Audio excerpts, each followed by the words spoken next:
Natalie dan Faris diisukan putus. Oma Hetty akhirnya buka suara. Kabar kurang mengenakan kembali datang dari pasangan Natalie Holzer dan Faris Utama. Belakangan ini, mereka terlihat jarang umbar kemesraan di sosial media. Padahal sebelumnya, Faris dan Natalie getol pamerkan keromantisan mereka di depan publik. Isu miring pun mencuat hingga menyebut keduanya telah putus. Nenek Natalie, yakni Oma Hetty lantas buka suara. Terlihat santai menanggapi kabar yang beredar.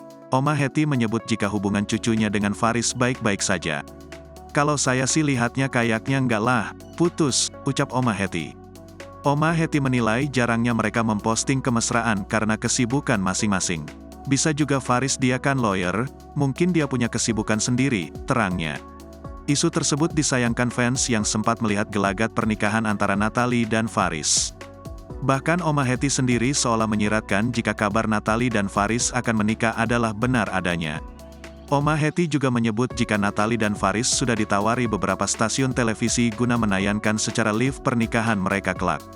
Sudah ada sih beberapa dari stasiun televisi yang menawarkan.